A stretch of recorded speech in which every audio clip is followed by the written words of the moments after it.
أعوذ بالله من الشيطان الرجيم. بسم الله الرحمن الرحيم.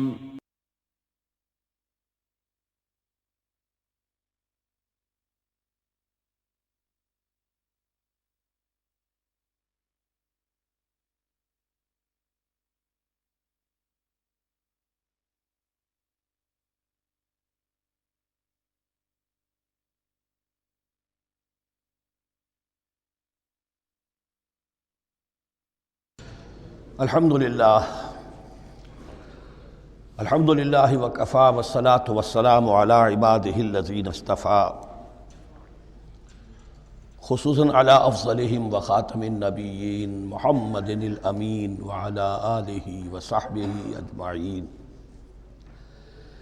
اما بعد فقد قال اللہ تبارک وتعالی کما ورد فی سورۃ البقرہ: اعوذ باللہ من الشیطان الرجیم، بسم اللہ الرحمن الرحیم.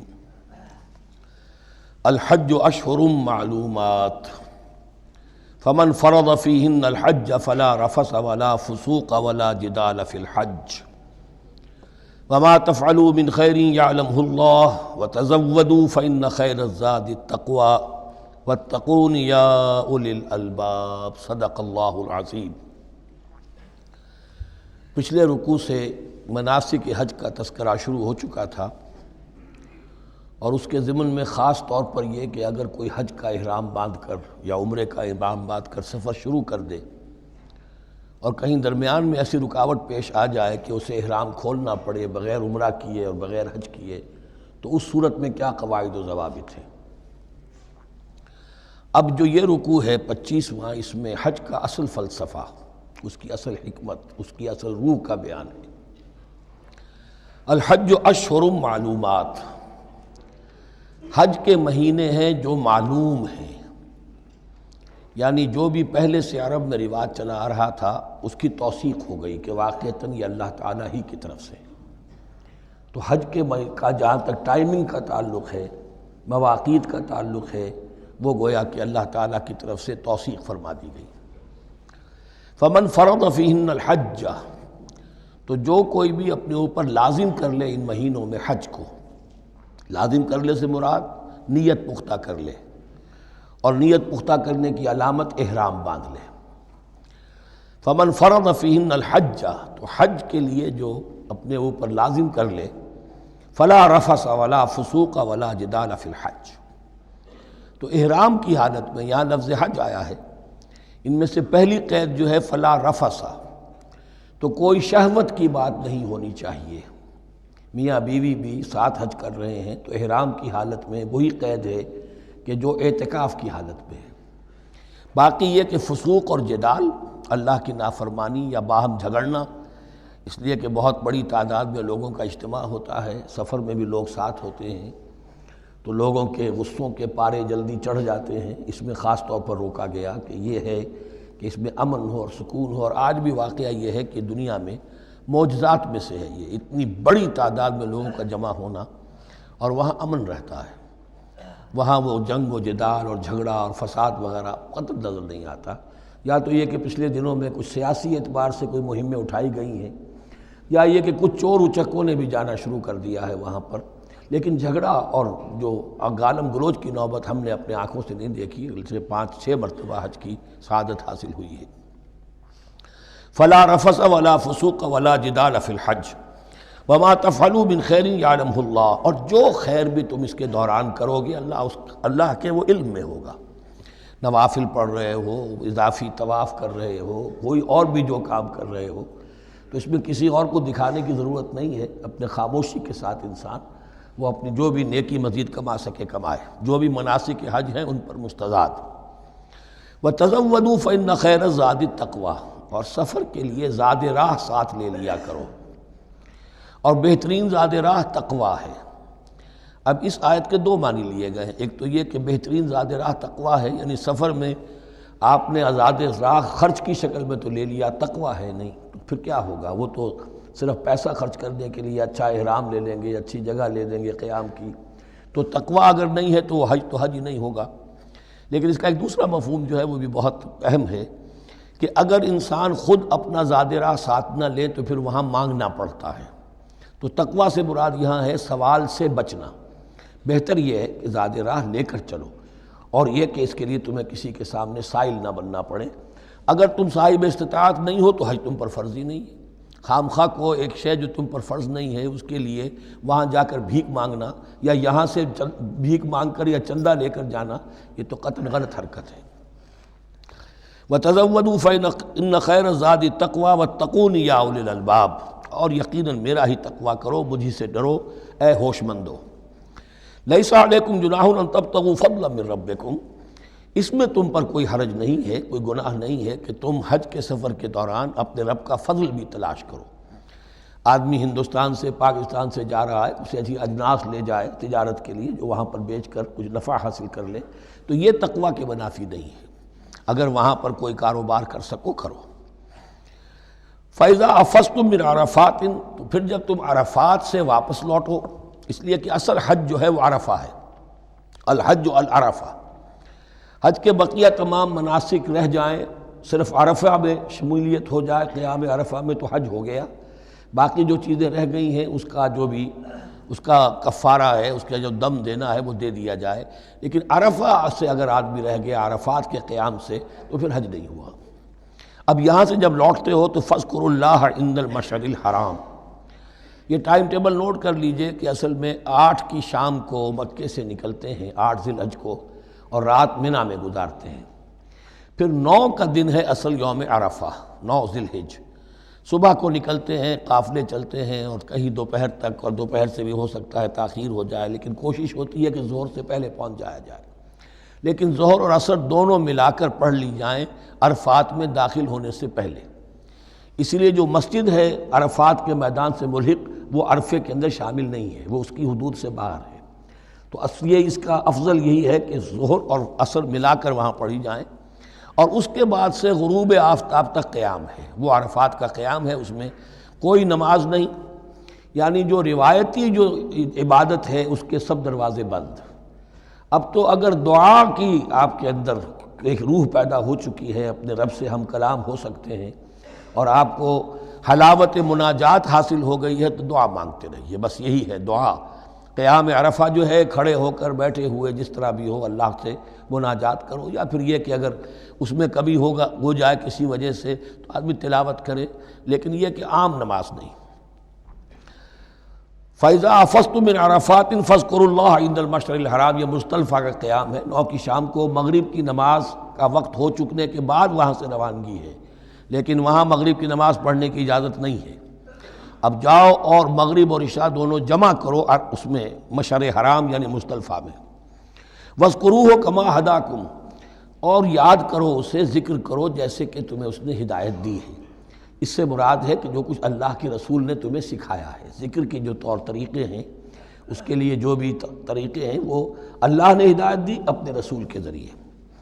وَإِن كُنتُم مِّن قَبْلِهِ لَمِنَ الضَّالِّينَ، اور یقیناً اس سے پہلے تو تم گمراہ لوگوں میں سے تھے، تمہیں معلوم نہیں تھا، حج کی شکل باقی رہ گئی تھی، اس کی روح ختم ہو گئی تھی، اس کے مناسک میں بھی تم نے رد و بدل کر دیا تھا، وہ آگے آ رہا ہے۔ ثُمَّ أَفِيضُوا مِنْ حَيْثُ أَفَاضَ النَّاسُ، پھر پلٹو وہیں سے جہاں سے کہ سب لوگ پلٹتے ہیں۔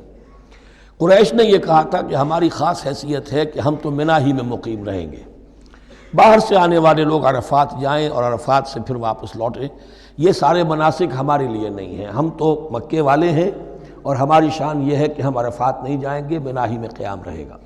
یہاں بتایا گیا کہ یہ تم نے غلط بات ایجاد کر لی ہے، ثم افیضوا من حیث افاض الناس، جہاں سے سب لوگ لوٹتے ہیں یعنی میدان عرفہ سے، وہیں سے لوٹیں۔ واستغفر اللہ، اللہ سے استغفار کرتے رہو، ان اللہ غفور رحیم، یقینا اللہ بخشنے والا رحم فرمانے والا ہے۔ فَإِذَا قَضَيْتُم مَّنَاسِكَكُمْ، اور جب تم اپنے یہ مناسک ادا کر لو، پورے کر لو، فاذکروا اللہ کذکرکم آباءکم، تو اب اللہ کا ذکر کرو جیسے کہ تم اپنے آباء و اجداد کا ذکر کرتے رہے ہو، جس شد و مد کے ساتھ۔ وہاں یہ ہو گیا تھا کہ پھر منی میں جب یہ ٹھہرتے تھے تو اپنے آباء و اجداد کے قصیدے بیان کیے جا رہے ہیں، جیسے ہمارے ہاں ہوتا ہے، جو دیہاتی لوگ ہوتے ہیں، راجپوت لوگ ہوتے ہیں، ان کے میراثی ہوتے ہیں، اسی طرح وہاں شعراء ہوتے تھے قبائل کے، وہ ان قبیلوں کی مدح بیان کرتے تھے، ان کے بڑے بزرگوں کی، اسلاف کی جو ہے عظمت بیان کرتے تھے۔ اللہ کا ذکر ختم ہو چکا تھا، فرمایا جس شد و مد کے ساتھ تم اپنے آباء و اجداد کا ذکر کرتے رہے اب اسی شد و مد کے ساتھ، بلکہ او اشد ذکرا، بلکہ اس سے بھی زیادہ شد و مد کے ساتھ اب اللہ کا ذکر کرو۔ فَمِنَ النَّاسِ مَن يَقُولُ رَبَّنَا آتِنَا فِي الدُّنْيَا وَمَا لَهُ فِي الْآخِرَةِ مِنْ خَلَاقٍ، لوگوں میں سے وہ بھی ہیں جو یہی کہتے رہتے ہیں رب ہمیں دے دے دنیا ہی میں، ایسے لوگوں کے لیے آخرت میں کوئی حصہ نہیں ہے۔ یعنی وہاں پہنچ کر بھی ساری دعائیں ان کی دنیاوی چیزوں کے لیے ہیں، مال کے لیے، اولاد کے لیے، ترقی کے لیے، اور دنیا کی جو بھی چیزیں ہیں، اپنی کوئی مشکلات ہیں ان کے رفع کرنے کے لیے، چونکہ ان کے دلوں میں دنیا بسی ہوئی ہے۔ اشربوا فی قلوبہم الدنیا، ان کے دلوں میں جیسے بنی اسرائیل کے دلوں میں بچڑے کا تقدس پلا دیا گیا تھا اور محبت، اسی طرح ہمارے دلوں میں دنیا کی محبت ہے، تو وہاں جا کر بھی دنیا ہی کی دعائیں ہیں۔ فَمِنَ النَّاسِ مَن يَقُولُ رَبَّنَا آتِنَا فِي الدُّنْيَا وَمَا لَهُ فِي الْآخِرَةِ مِنْ خَلَاقٍ، ظاہر بات ہے ایسے لوگوں کے لیے پھر آخرت میں کوئی حصہ نہیں ہے۔ وَمِنْهُم مَن يَقُولُ، اور ان میں سے وہ بھی ہیں جو یہ کہتے ہیں ربنا آتنا فی الدنیا حسنۃ وفی الآخرۃ حسنۃ وقنا عذاب النار، پروردگار ہمیں اس دنیا میں بھی خیر عطا فرما اور آخرت کا بھی خیر عطا فرما اور ہمیں بچا لے آگ کے عذاب سے۔ اب دنیا کا خیر جو ہے سب سے بڑا وہ ایمان ہے، ہدایت ہے۔ دنیا کا کوئی خیر نہیں ہے جب تک کہ اس کے ساتھ ہدایت اور ایمان نہ ہو۔ تو سب سے پہلے انسان ایمان طلب کرے، پھر اس کے ساتھ اللہ تعالیٰ دنیا میں کشادگی دے دے، رزق میں بھی کشائش دے دے تو ٹھیک ہے، کوئی بری بات نہیں، اچھی بات ہے، لیکن یہ کہ اصل شے کیا ہے؟ ایمان اور استقامت۔ اولئک لہم نصیب مما کسبوا، یہاں یہ لفظ بہت اہم ہے، ان کے لیے حصہ ہوگا اس میں سے جو انہوں نے کمایا۔ محض یہ دعا کرنے سے، یہ دعا جو ہے یہ کافی نہیں ہو جائے گی۔ اول تو یہ نوٹ کر لیجئے یہی وہ دعا ہے جو یعنی رکن یمانی سے لے کر جو بھی ہر چکر ہوتا ہے اس کا طواف کا، تو رکن یمانی سے لے کر حجر اسود تک کا جو دورہ ہے، اس میں یہ دعا مانگی جاتی ہے، ربنا آتنا فی الدنیا حسنۃ وفی الآخرۃ حسنۃ وقنا عذاب النار۔ اولئک لہم نصیب مما کسبوا، ان کے لیے حصہ ہے اس میں سے جو انہوں نے کمایا۔ اچھا، اس میں سے جو انہوں نے کمایا، اس میں سے کیوں؟ وہ تو سارا ملنا چاہیے، لیکن بندے کو ڈرتا رہنا چاہیے کہ ممکن ہے اس میں سے کسی مسئلے میں میری نیت میں کوئی فساد آ گیا ہو، ممکن ہے اس میں سے میرے کسی عمل کے اندر کوئی کمی رہ گئی ہو، کوئی کوتاہی رہ گئی ہو۔ اس لیے یہ نہ سمجھ لے کہ جو بھی کچھ کیا ہے اس کا اجر لازماً ملے گا۔ مما کسبوا، جو انہوں نے کمایا ہے اس میں خلوص ہے، اس میں بے ریائی ہے، اس میں تمام جو بھی اس کے آداب اور شرائط ہیں ملحوظ رکھے گئے ہیں، تو ان کو اس کا حصہ ملے گا۔ واللہ سریع الحساب، اور اللہ تعالیٰ کو حساب چکانے میں دیر نہیں لگتی، بہت جلدی حساب کر لے گا۔ اب تو ہمارے سامنے نقشے موجود ہے، کمپیوٹرز ہیں، کتنی جلدی حساب ہو جاتا ہے، تو اللہ کے ہاں تو پتہ نہیں کیسا سپر کمپیوٹر ہوگا کہ اسے حساب نکالنے میں دیر نہیں لگے گی۔ وَاذْكُرُوا اللَّهَ فِي أَيَّامٍ مَّعْدُودَاتٍ، اور ذکر کرو اللہ کا گنتی کے چند دنوں میں۔ یہ لفظ یہاں پر پھر آ گیا ہے اس بات کی وضاحت کے لیے جو میں نے عرض کیا تھا کہ ابتدائی جو حکم تھا روزے کا، ایام معدودات، وہ 3 دن کے روزے تھے، اس لیے کہ یہاں بھی معدودات کا لفظ آیا ہے، فی ایام معدودات، اور سب کو معلوم ہے یہ 3 دن ہیں، 11ویں 12ویں 13ویں تاریخ جو ہے ذی الحجہ کی، کہ پھر یوم نحر کے بعد 3 دن یہاں پر قیام ہے، مبیت ہے، وہ 3 دن ہے ایام معدودات۔ فمن تعجل فی یومین، تو جو کوئی 2 دن ہی میں جلدی سے واپس آ جائے، فلا اثم علیہ، یعنی 3 دن پورے نہیں کرتا، 2 دن ہی میں واپسی کو اختیار کر لیتا تو کوئی گناہ اس پر نہیں ہے۔ ومن تأخر، اور جو پیچھے رہے یعنی 3 دن کی مقدار پوری کر لے، فلا اثم علیہ لمن اتقی، تو اس پر بھی کوئی گناہ نہیں، لیکن شرط ہے تقوی۔ جو 2 دن میں چلا گیا تقوی تھا تو بھی اللہ تعالیٰ کے ہاں اس کا اجر محفوظ ہے، جو 3 دن رہا تقوی ہے، تیسرے دن اس نے کچھ اور ہی حرکتیں نہ شروع کر دی ہوں، جی اکتایا ہوا ہے اور طبیعت کے اندر جو ہے وہ ٹھہراؤ نہیں ہے، تو وہ تیسرا دن اس کے لیے کوئی خاص مفید نہیں ثابت ہوگا۔ لیکن یہ کہ اصل شے جو ہے اللہ کے ہاں جو چیز کے شرط لازم ہے قبولیت کے لیے وہ تقوی ہے۔ لمن اتقی واتقوا اللہ واعلموا انکم الیہ تحشرون، اور اللہ کا تقوی اختیار کرو اور یہ مستحضر رکھو اپنے ذہن میں کہ تمہیں اسی کی جانب جمع کر دیا جائے گا، تم سب کے سب ہانک کر لے جاؤ گے اسی کی جناب میں۔ وَمِنَ النَّاسِ مَن يُعْجِبُكَ قَوْلُهُ فِي الْحَيَاةِ الدُّنْيَا، اب یہ منافقین میں سے ایک گروہ کا خاص ایک تذکرہ ہو رہا ہے۔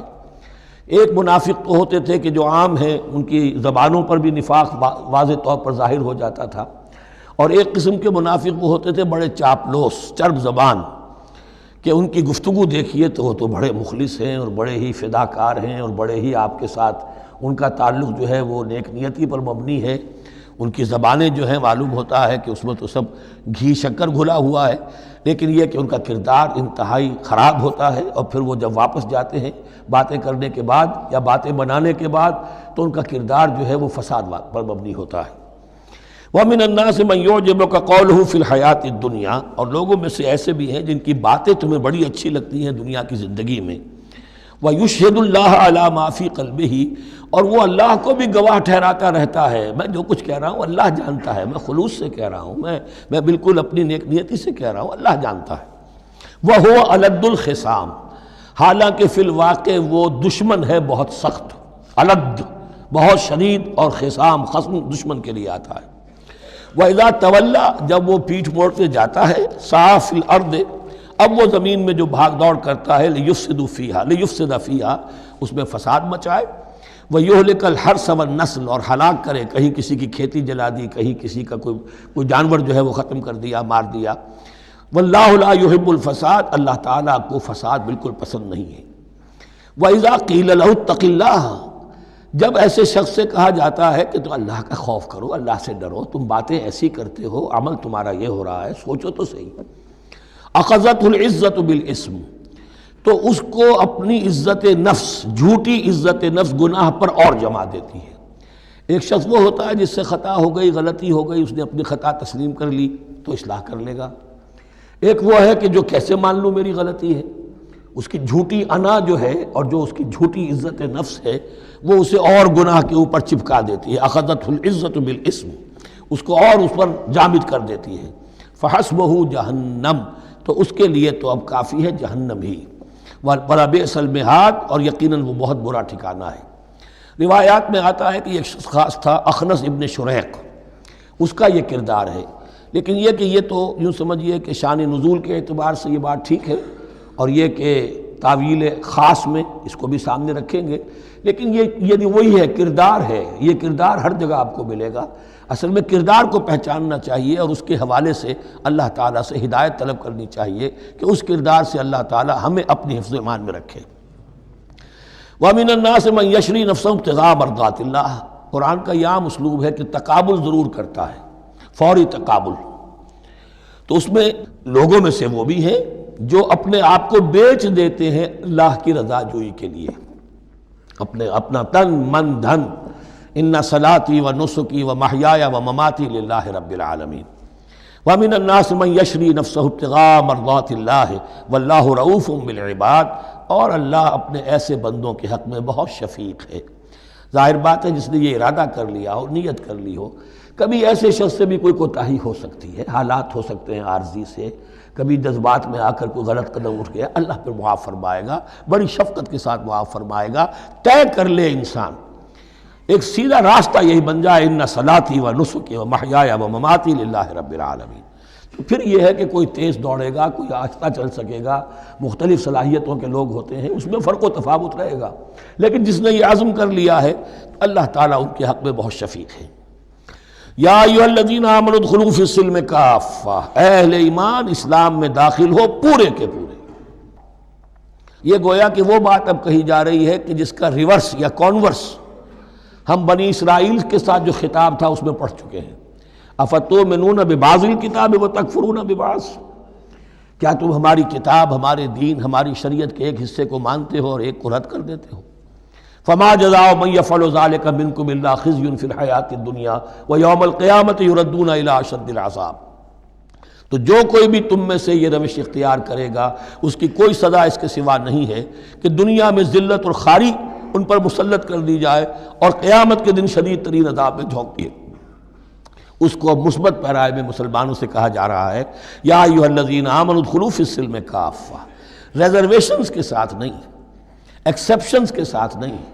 اللہ کی بندگی تو کرنی ہے، اس معاملے میں نہیں، اللہ کے حکم تو ماننا ہے لیکن یہ حکم نہیں میں مان سکتا، یہ ایک کی بھی نفی جو ہے وہ گویا کہ کل کی نفی ہو جائے گی۔ ادخلوا فی السلم کافہ، ٹیک اٹ اور لیو اٹ، یہ پیکج ڈیل ہے، اس میں جزوی بات نہیں ہو سکتی۔ ولا تتبعوا خطوات الشیطان، اور دیکھو شیطان کے قدموں کی پیروی نہ کرو، اس کے نشانات راہ جو ہیں، اس کے نشانات قدم جو ہیں ان کی پیروی نہ کرو۔ انہ لکم عدو مبین، وہ تو یقیناً تمہارا بڑا کھلا دشمن ہے۔ فإن زللتم من بعد ما جاءتکم البینات، پھر اگر تم پھسل گئے اس کے بعد بھی کہ تمہارے پاس یہ واضح تعلیمات آ چکی ہیں، فَاعْلَمُوا أَنَّ اللَّهَ عَزِيزٌ حَكِيمٌ، تو جان لو کہ اللہ تعالیٰ پھر زبردست ہے۔ اس میں دھمکی کا پہلو آ گیا کہ پھر اللہ کی جو ہے پکڑ سخت ہوگی، حکیم بھی ہے، اس کی پکڑ میں بھی حکمت ہے۔ اگر یہ پکڑ نہ ہو تو ظاہر بات ہے کہ پورا نظام جو ہے دین کا وہ پھر بالکل ایک بے منطقی، اگر اللہ کی طرف سے کسی گناہ پر پکڑ ہی نہیں ہے تو پھر یہ آزمائش کیا ہوئی، پھر جزا و سزا کا کیا سوال، پھر جنت اور دوزخ کا کیا معاملہ۔ هل ينظرون الا ان ياتيهم الله في ظلل من الغمام والملائكة وقضي الامر۔ ایک جو نفس انسان کو پٹی پڑھاتا ہے وہ تو یہ ہے کہ دین کا یہ حصہ تو آرام سے کرتے رہو، جو میٹھا وہ ہپ اور جو کڑوا ہے وہ تھو۔ دوسری پٹی یہ پڑھاتا ہے کہ ابھی ذرا یہ ٹھیک ہے، یہ اللہ کا حکم ہے، یہ بھی حکم ہے، دین کا یہ بھی تقاضا ہے، ابھی ذرا ذمہ داریاں ہیں، ابھی ذرا بچوں کے معاملات ہیں، بچے برسر کار ہو جائیں، بچیوں کے ہاتھ پیلے ہو جائیں، میں ذرا ریٹائرمنٹ بھی لے لوں، تو پھر یہ مکان بنا لوں، پھر میں اپنے آپ کو دین کے لیے پھر خالص کر لوں گا، دین کے لیے پھر میں وہی کام کروں گا۔ یہ سب سے بڑا دھوکہ ہے، وہ وقت کبھی نہیں آتا۔ اسی لیے فرمائے کس شے کا انتظار کر رہے ہیں؟ هل ينظرون الا ياتيهم الله في ظلل من الغمام، کہ اللہ تعالیٰ آ جائے بادلوں کے سائبانوں میں، والملائکۃ اور فرشتے آ جائیں، وقضی الامر اور پھر فیصلے چکا دیا جائے گا۔ کیا معلوم کب وہ گھڑی آ جائے، یہ مہلت عمر تو اچانک ختم ہو سکتی ہے۔ پوری دنیا کی قیامت بھی جب آئے گی اچانک آئے گی، اور ہر شخص کی ذاتی قیامت تو اس کے سر کے اوپر تلوار کی طرح لٹکی ہوئی ہے کہ من مات فقط قامت قیامتہ، جو مر گیا اس کی قیامت تو آ گئی۔ کیا تمہارے پاس گارنٹی ہے یہ سارے کام کرو گے تب تک زندہ رہو گے، اور پھر بھی تمہارے جسم میں کوئی توانائی، کوئی رمق باقی رہ جائے گی کہ دین کا کوئی کام کر سکو؟ تو جان لو تم کس چیز کا انتظار کر رہے ہو سکتا ہے اچانک اللہ کی طرف سے مہلت ختم ہو جائے، سٹاپ رائٹنگ، 3 گھنٹے ہو گئے، بس اب جو لکھ لیا، اب آگے تمہارے پاس مہلت نہیں ہے۔ وَإِلَى اللَّهِ تُرْجَعُ الْأُمُورُ، اور یقیناً تمام معاملات اللہ ہی کی طرف لوٹا دیے جائیں گے۔ سل بنی اسرائیل کم آتیناہم من آیۃ بینہ، اے مسلمانوں پوچھ لو بنی اسرائیل سے ہم نے انہیں کتنی روشن نشانیاں دیں، یعنی دیکھو تم بھی کہیں انہی کے راستے پر نہ چلنا، جیسا کہ حضور نے فرمایا تھا لَتَتَّبِعُنَّ سُنَنَ مَن قَبْلِكُمْ، تم لازماً پیروی کرو گے اور چلو گے انہی کے نقوش پا پر۔ سل بنی اسرائیل کم آتیناہم من آیۃ بینہ ومن یبدل نعمت اللہ من بعد ما جاءتہ فإن اللہ شدید العقاب، لیکن جو شخص اللہ کی اس نعمت جو اس کے پاس آ گئی ہے اس میں تبدیلی کرتا ہے، اس میں تحریف کرتا ہے، یا اس میں تحریف کرتا ہے یا اپنے آپ کو بدل لیتا ہے، من بعد ما جاءت ہو، اس کے بعد کہ وہ نعمت اس کے پاس آ گئی، فإن اللہ شدید العقاب، تو یہ جان لو اللہ پھر سزا دینے میں بھی سخت ہے۔ اس کی مثال وہی رکھیے کہ 2 مرتبہ فرمایا یا بنی اسرائیل اذکروا نعمتی التی انعمت علیکم وانی فضلتکم علی العالم، لیکن انہی سے کہا گیا ضربت علیہم الذلۃ والمسکنۃ وباؤوا بغضب من اللہ، اور یہ مضمون بھی دوبارہ پھر آ جائے گا سورہ آل عمران میں۔ زین للذین کفروا الحیاۃ الدنیا، ان کافروں کے لیے دنیا کی زندگی جو ہے بڑی مزین کر دی گئی ہے، ان کے نگاہوں میں کھب گئی ہے، یہاں کی چمک دمک ہے، شان و شوکت ہے، لمبی لمبی کاریں ہوں، چمکیلی نئے ماڈل کی، بڑی اونچی اونچی بلڈنگیں ہوں، حویلیاں ہوں، اعلیٰ کوٹھیاں ہوں، اب یہ ساری چیزیں کس کو اچھی نہیں لگتی، لیکن یہ کہ کفار کے دلوں میں ان کی محبت اتنی پل جاتی ہے کہ پھر کوئی اچھی بات ان کے کوئی زندگی میں نہیں رہتی ہے، نہ کوئی اچھی بات اثر کرتی ہے۔ اہل ایمان کو بھی اگر ایمان کے ساتھ یہ نعمتیں ملیں، قل من حرم زینۃ اللہ التی اخرج لعبادہ والطیبات من الرزق، کو اچھا کھانا، اچھا پینا، اچھا پہننا کو حرام نہیں ہے، کو اللہ نے کس کو لوگوں کے لیے ممنوع نہیں کیا، لیکن دین کے تقاضے ادا کر کے، اللہ کا حق ادا کر کے اور حلال سے کما کر، تب کوئی حرج نہیں۔ زین للذین کفروا الحیاۃ الدنیا، کافروں کے لیے دنیا کی زندگی کو مزین کر دیا گیا ہے۔ وہ حدیث میں ذہن میں لے آئیے کہ ان الدنیا سجن المومن و جنت الکافر، یہ دنیا جو ہے مومن کے لیے ایک قید خانہ اور جنت اور کافر کے لیے باغ ہے۔ وَيَسْخَرُونَ مِنَ الَّذِينَ آمَنُوا، اور وہ مذاق اڑاتے ہیں اہل ایمان کا۔ دیکھو ان فینیٹکس کو، ان پاگلوں کو، ان بیوقوفوں کو، والذین وَيَسْخَرُونَ مِنَ الَّذِينَ آمَنُوا وَالَّذِينَ اتَّقَوْا وَالَّذِينَ اتَّقَوْا فَوْقَهُمْ يَوْمَ الْقِيَامَةِ، اور جن لوگوں نے تقویٰ کی روش اختیار کی تھی قیامت کے دن اب وہ ان کے اوپر ہوں گے۔ اور بلکہ ہمیں سورہ مطففین میں تو آگے چل کر پتہ چلے گا پھر اہل ایمان ان کا مذاق اڑائیں گے۔ وَاللَّهُ يَرْزُقُ مَن يَشَاءُ بِغَيْرِ حساب، اور اللہ تعالیٰ رزق عطا فرمائے گا جس کو چاہے گا بغیر حساب۔ یہ جنت کی طرف اشارہ ہے۔ اب یہ جو آیت آ رہی ہے پھر ایک طویل آیت ہے جسے میں نے عرض کیا تھا، بڑے بڑے حسین اور خوشنما حکمت کے اور علم کے اور معرفت کے پھول جو ہیں وہ اس بنتی میں بن دیے گئے ہیں۔ دو لڑیاں یعنی شریعت، عبادات اور معاملات، دو لڑیاں انفاق اور جہاد، قتال، جہاد بالمال، جہاد بالنفس، اور ان میں یہ پھول آ جاتے ہیں عظیم۔ اس کو میں نے عنوان دیا ہے آیت الاختلاف، آیت الآیات، آیت البر، اور یہ آیت الاختلاف۔ اختلاف کیوں ہوتا رہا ہے؟ اور یہ بہت اہم ہے اس لیے کہ جو وحدت ادیان کا فلسفہ دنیا میں کچھ لوگوں کی طرف سے پیش ہوتا ہے اس کا ایک حصہ صحیح ہے اور ایک حصہ غلط ہے۔ صحیح کون سا ہے، غلط کون سا ہے، وہ اس حدیث، اس آیت سے معلوم ہوگا۔ کان الناس امۃ واحدۃ، اس میں کوئی شک نہیں، پہلے تو انسان سب کے سب ایک امت تھے، حضرت آدم کی نسل، حضرت آدم نبی ہیں تو امت تو ایک ہی تھی۔ جب تک کہ ان کے اندر گمراہی پیدا نہیں ہوئی، اختلافات نہیں ہوئی، شیطان نے کچھ لوگوں کو نہیں ورغلایا، اس وقت تک تو کان الناس امۃ واحدہ، تمام انسان ایک ہی امت تھے۔ اب یہاں پہ سمجھ لیجئے کہ یہاں اس کے بعد ایک حرف محذوف ہے، ثم اختلفوا، پھر ان میں اختلافات ہوئے، فساد پیدا ہوا، کچھ لوگوں نے گمراہی کی روش اختیار کر لی۔ ایک بیٹا اگر حابیل تھا تو دوسرا قابیل بھی تھا۔ فبعث اللہ النبیین مبشرین ومنذرین، تو اب اللہ نے نبیوں کو بھیجنا شروع کیا جو بشارت دیتے تھے نیکوکاروں کو اور جو خبردار کرتے تھے غلط کاروں کو۔ وانزل معهم الکتاب بالحق لیحکم بین الناس فیما اختلفوا فیہ، اور اللہ نے ان کے ساتھ کتاب نازل فرمائی اپنی تاکہ وہ حق کے ساتھ نازل فرمائی تاکہ وہ فیصلہ کر دے لوگوں کے مابین ان امور میں جن میں انہوں نے اختلاف کیا تھا۔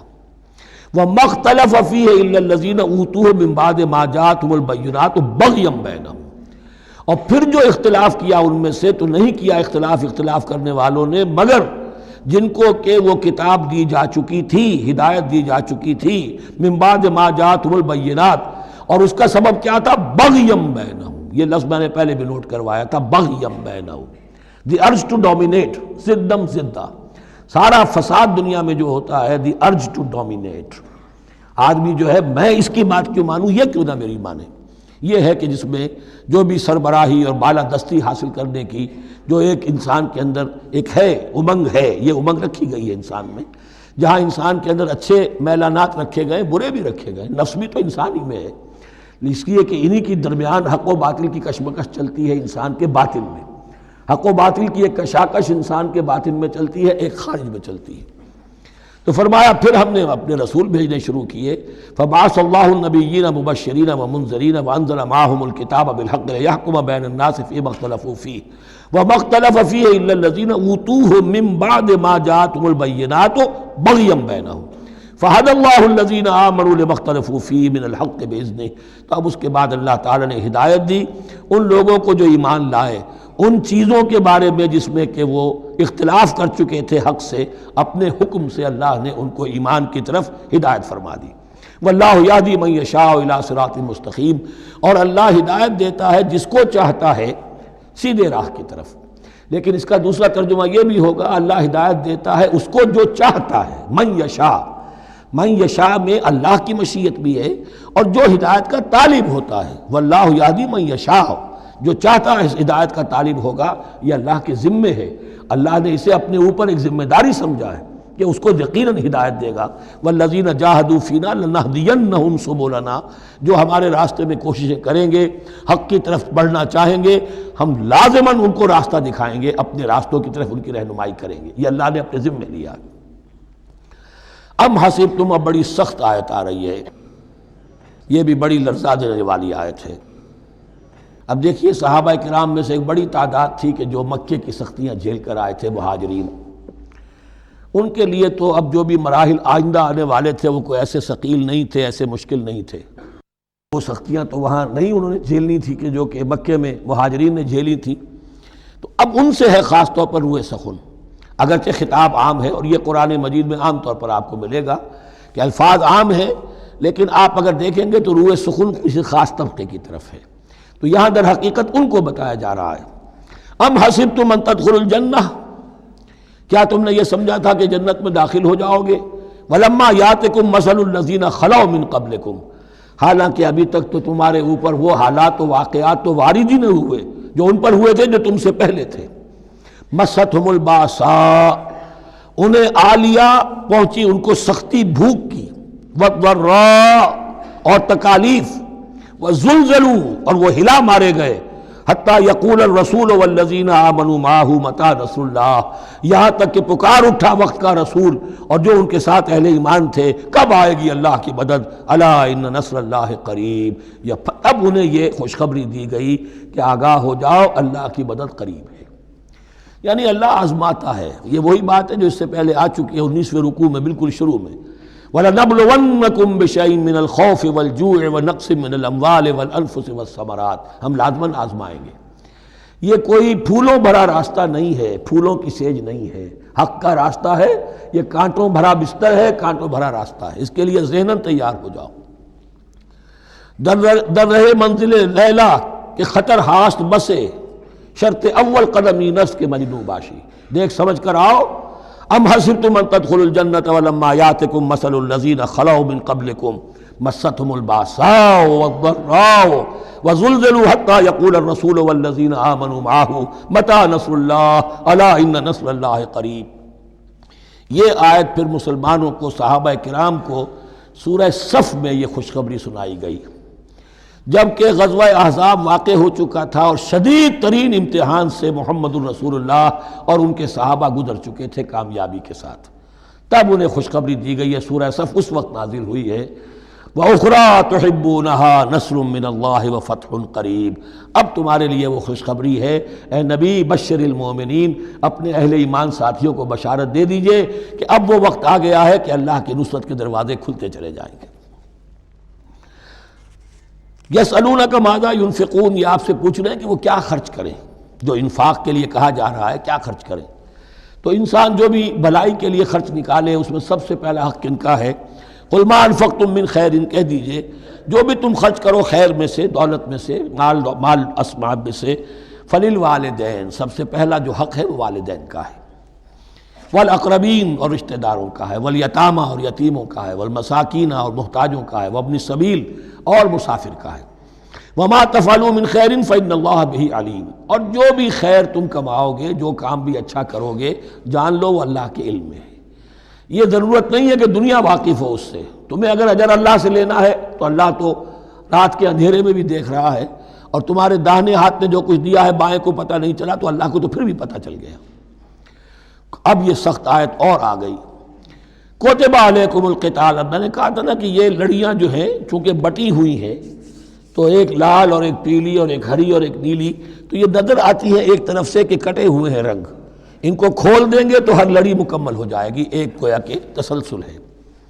کتب علیکم القتال وہو کرہ لکم، مسلمانوں اب تم پر جنگ فرض کر دی گئی ہے اور وہ تمہیں گراں گزر رہی ہے۔ یہ مضمون اصل میں اس سے پہلے سورہ محمد نازل ہو چکی ہے اور اس میں قتال کی فرضیت آ چکی ہے، اس کا نام سورۃ القتال بھی ہے، لہذا اب اس کے حوالے سے کچھ لوگ جو ہیں وہ پریشان ہو رہے تھے، اور میں نے آپ سے عرض کیا تھا منافقین بھی یہی کہتے تھے کہ بھائی صلح جوئی سے کام لو، بس دعوت و تبلیغ کے ذریعے سے لوگوں کو ٹھیک راستے پر لاؤ، یہ جنگ ونگ جو ہے، لڑائی بھڑائی، اس میں تو بہت خرابی ہے، یہ کوئی اچھا کام تو نہیں ہے۔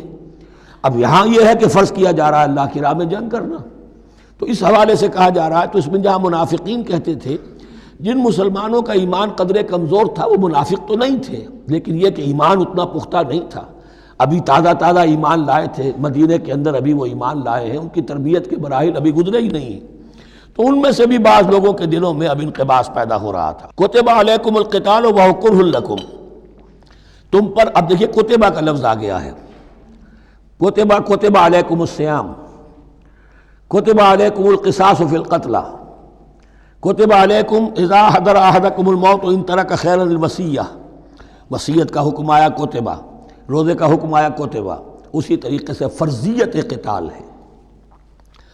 کتب علیکم القتال وهو کرہ لکم، وہ تمہیں بری لگ رہی ہے، وعسیٰ ان تکرہوا شیئا، اور ہو سکتا ہے کہ تم کسی شے کو ناپسند کرو، وہو خیر لکم، درا حالے کہ اسی میں تمہارے لیے خیر ہو، وعسیٰ ان تحبوا شیئا وہو شر لکم، اور ہو سکتا ہے کہ تم کسی چیز کو پسند کرو درا حالے کہ وہ تمہارے لیے شر ہو، واللہ یعلم وانتم لا تعلمون، اللہ جانتا ہے تم نہیں جانتے۔ تم اپنی عقل پر ایمان نہ رکھو، تم اللہ کی وحی پر ایمان رکھو، تم اللہ کے رسول پر ایمان رکھو۔ جس وقت کے لیے جو حکم موضوع تھا اس وقت وہ حکم تھا، کفو ایدیکم، 14 برس تک تمہیں قتال سے منع کیا گیا، اب فرض ہو رہا ہے قتال، اب تمہارے لیے لازم، وقت کا جو ہے امر الحال کو پہچانو۔ اللہ تعالی واللہ یعلم وانتم لا تعلمون، یسألونک عن الشہر الحرام قتال فیہ، اب جب جنگ کا حکم شروع ہو گیا تو اب وہ پوچھتے تھے کہ یہ جو مہینے حرمت والے ہیں، حج کا ہے، عمرے کا ہے، تو اس میں جنگ کرنا کیسا ہے؟ اس لیے کہ سیرت میں یہ واقعہ آتا ہے، وقت نہیں ہے تفصیل سے میں بیان کر سکوں، کہ نخلا کی وادی میں ایک مقابلہ ایسا پیش آ گیا تھا کہ وہ رجب کا مہینے کا بھی دن تھا، اور اس میں ہی کوئی قتال ہو گیا، مسلمانوں کے ہاتھوں ہوا یا مسلمانوں کے اوپر ایسی سچویشن ہو گئی کہ انہیں مجبوراً وہ کام کرنا پڑا۔ اس پر شور اٹھا دیا، دیکھو ان لوگوں کا کیا حال ہے، بنے پھرتے ہیں اللہ والے، رسول والے، دین والے، آخرت والے، اور ان کا حال یہ ہے کہ یہ حرمت والے مہینے کے انہوں نے بٹا لگا دیا، اس میں جنگ کی ہے۔ یہ اصل میں ان حضرات کی طرف سے گویا کہ اللہ تعالیٰ اپنے ان مومن بندوں کی طرف سے خود صفائی پیش کر رہے ہیں۔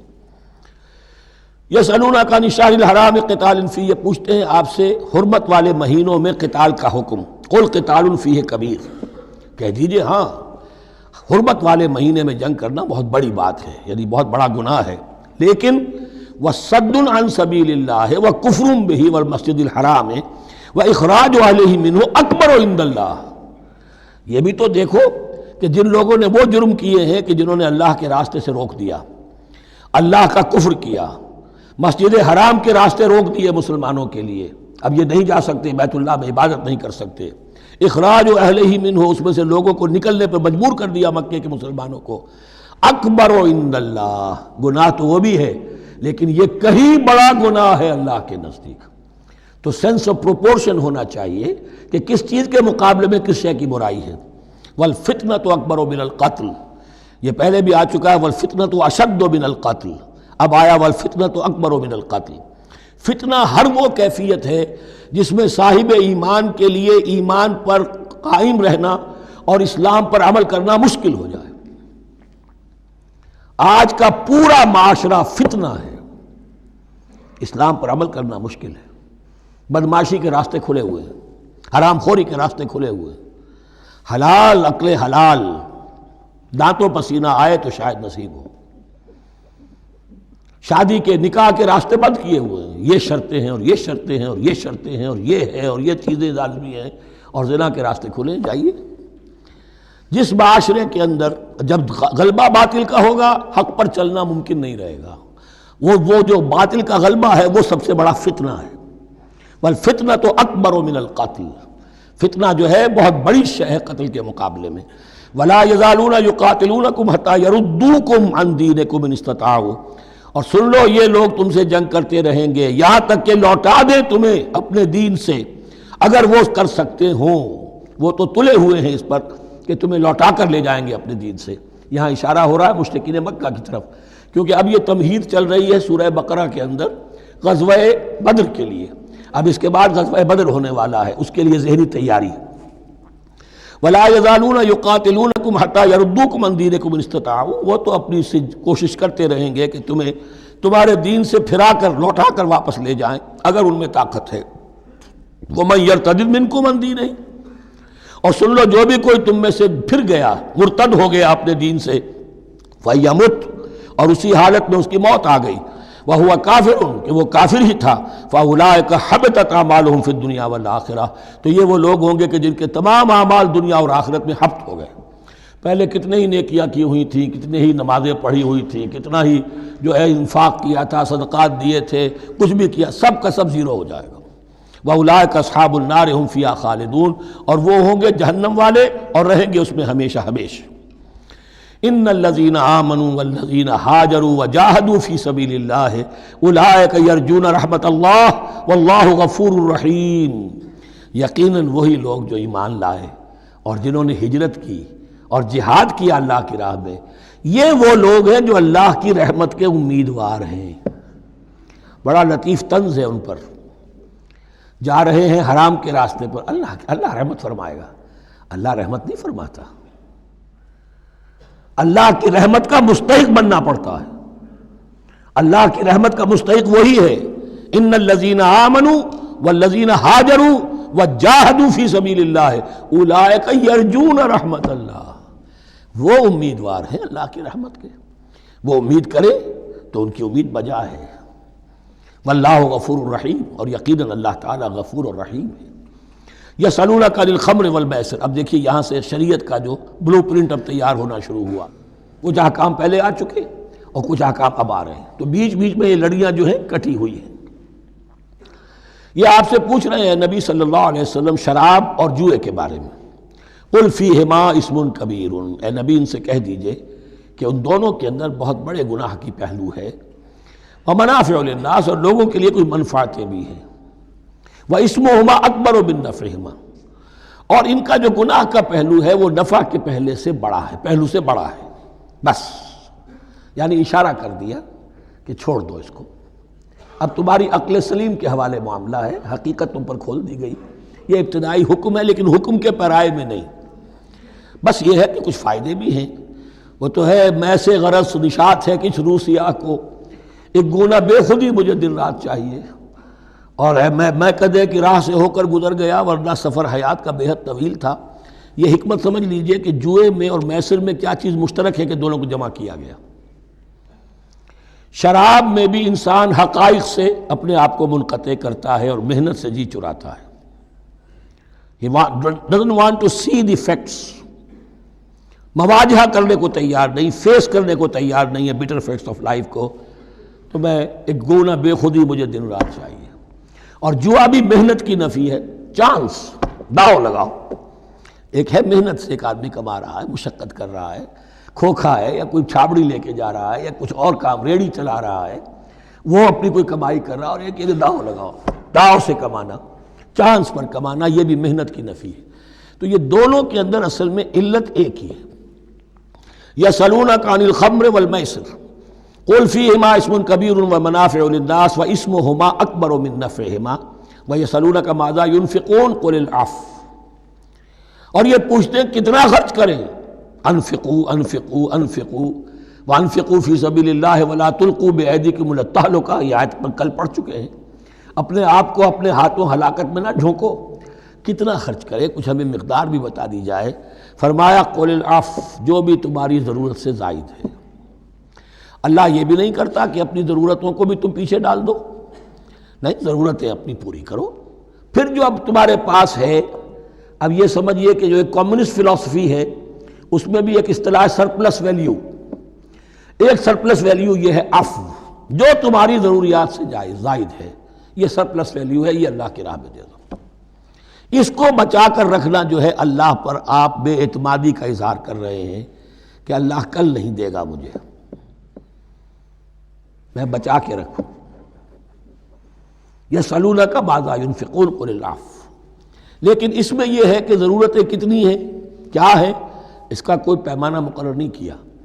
یہ ہے باطنی روح جس کے اندر اللہ کی محبت اور آخرت کا ایمان بڑھتا جائے گا، وہ اتنا ہی اپنی بیلٹ ٹائٹ کرے گا، اپنی ضرورتیں کم کرے گا، اپنے معیار زندگی کو پست کرے گا، اور زیادہ سے زیادہ جو ہے وہ اللہ کی راہ میں دے گا۔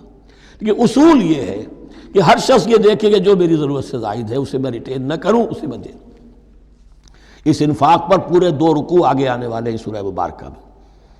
کذالک یبین اللہ لکم الآیات لعلکم تتفکرون، اسی طرح اللہ تعالیٰ اپنی آیات تمہارے لیے واضح کر رہا ہے تاکہ تم تفکر کرو، غور کرو، فی الدنیا والآخرہ۔ تمہارا یہ غور دنیا کے بارے میں بھی ہونا چاہیے، آخرت کے بارے میں۔ دنیا میں بھی اسلام رہبانیت نہیں سکھاتا، نہ کھاؤ نہ پیو، چلے کشی کرو، چلے جاؤ جنگلوں میں، نہیں۔ اسلام متمدن زندگی کی تعلیم دیتا ہے، گھر گھرستی ہے، شادی کرو، بیوی بچوں والے رہو، ان کے بھی حقوق کو ادا کرو، ان کا بھی پیٹ تمہیں پالنا ہے، تو تفکر فی الدنیا والآخرہ، آخرہ کے لیے۔ لیکن یہ کہ اس میں ریشو پروپورشن رہنی چاہیے، دنیا کی کتنی قدر و قیمت ہے، آخرت کی کتنی قدر و قیمت ہے، اس کو جان لو۔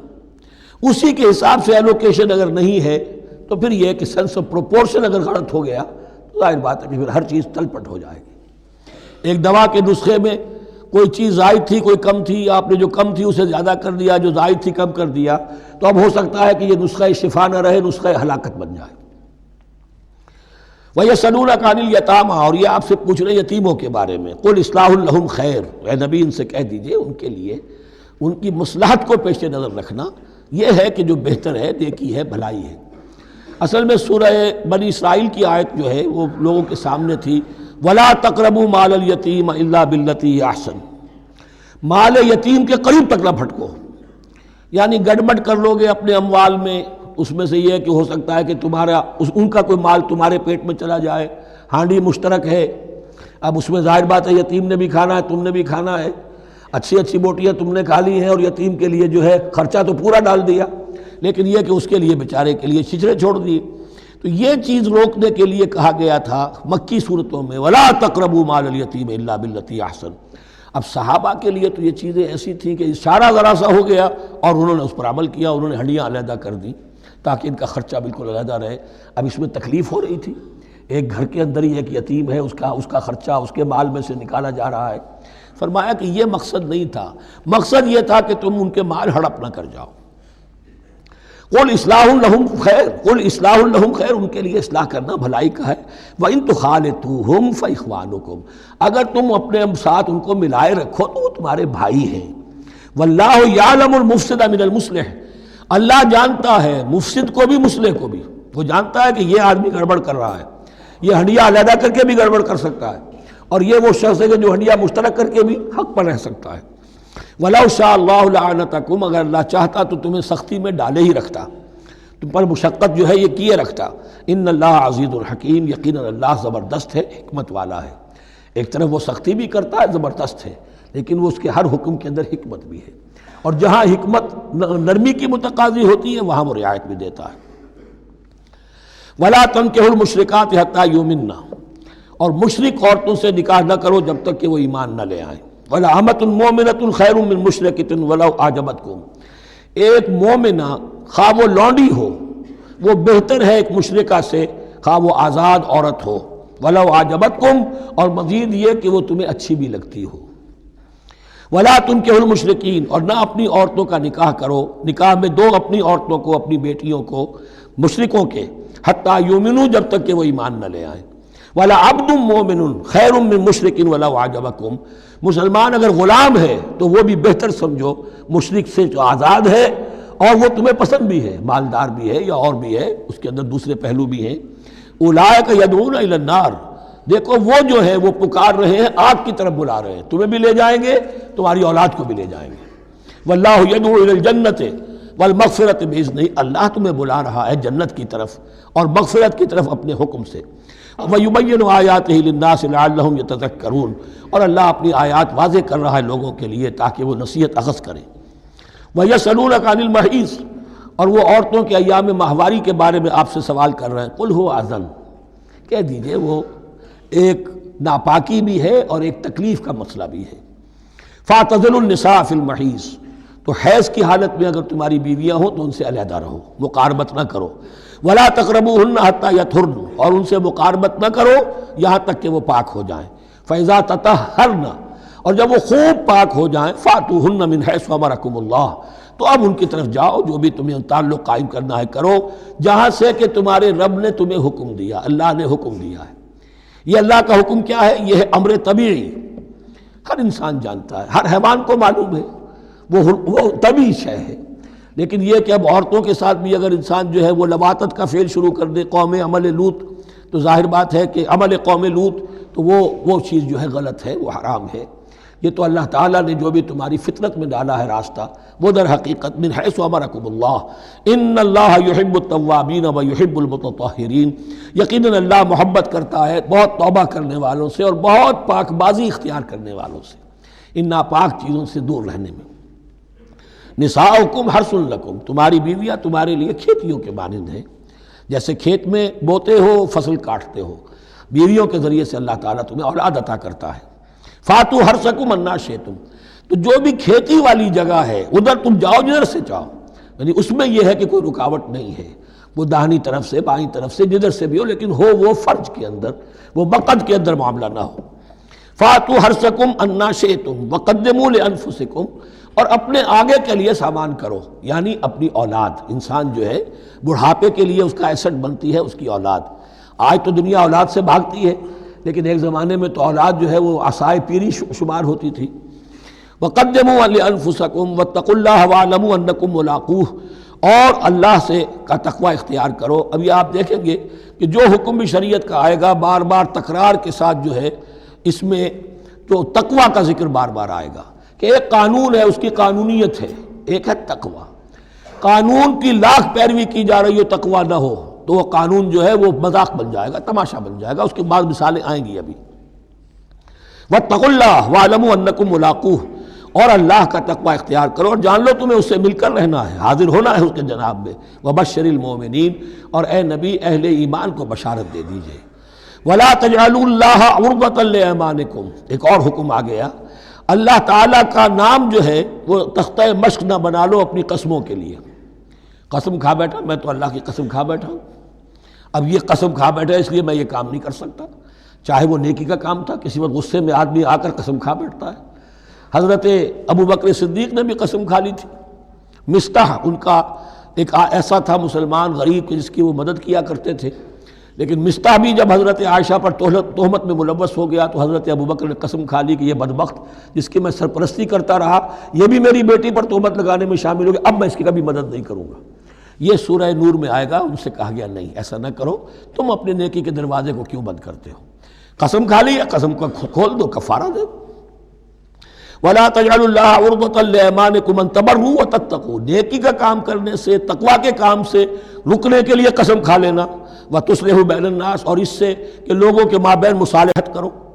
اب آپ نے کسی دو بھائیوں کے درمیان جھگڑا تھا، مصالحت کی کوشش کی، آپ کی بات نہیں مانی گئی، اب اللہ کی قسم ہے صاحب اب میں آپ کے معاملے میں دخل نہیں دوں گا، اب میں تو قسم کھا بیٹھا۔ نہیں بھائی، اصلاح بین الناس جو ہے، اصلاح ذات البین، یہ کرتے رہو، اور ایسی قسم کھائی ہے اس کا کفارہ دے دو۔